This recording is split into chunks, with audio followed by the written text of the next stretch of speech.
ভাবুন তো, আপনার প্রিয় অভিনেতা হঠাৎ করে এমন কিছু বলছে যা শুনে আপনি অবাক হয়ে যান, বা আপনি নিজেই এমন একটা ভিডিও দেখলেন যেখানে আপনি এমন কিছু করছেন যা আপনি কখনো করেননি। এটাই হলো ডিপ ফেক। আসুন বিস্তারিত জানা যাক।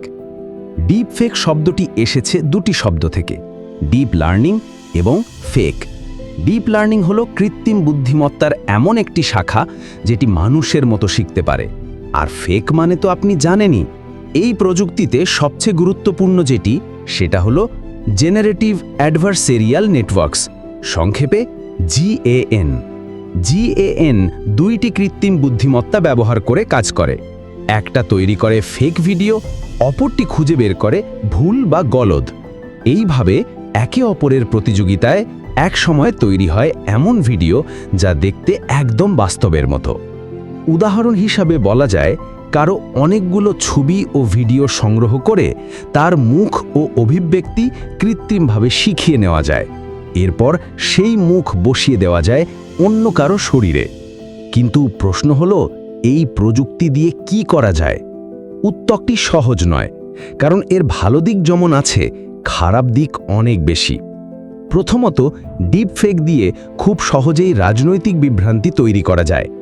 একজন নেতার মুখে ভুয়া বক্তব্য বসিয়ে দিলে মানুষ বিভ্রান্ত হয়ে যেতে পারে। দ্বিতীয়ত, এটি ব্যবহৃত হচ্ছে পর্নোগ্রাফিক কন্টেন্টে, যেখানে কোনো নারীর মুখ বসিয়ে দেওয়া হয় অন্য শরীরে। এটি ভয়াবহ মানসিক ও সামাজিক ক্ষতির কারণ হতে পারে। তৃতীয়ত, ডিপ ফেক ব্যবহার করে ব্ল্যাকমেল, প্রতারণা, এমনকি অপরাধও সংগঠিত হচ্ছে। এই প্রযুক্তির মাধ্যমে সমাজে তৈরি হচ্ছে ভরসার সংকট। আপনি যা দেখছেন তা কি আসল, নাকি তৈরি কোনো ভুয়া চিত্র? তবে সব কিছু খারাপ নয়। ডিপ ফেক ব্যবহার হচ্ছে সিনেমা, গেম, বিজ্ঞাপন কিংবা ভাষা অনুবাদের মতো কাজেও।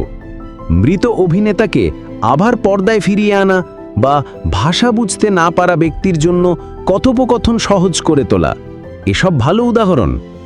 কিন্তু প্রশ্ন থেকে যায়, আমরা কি প্রস্তুত এই প্রযুক্তির বিপদের জন্য?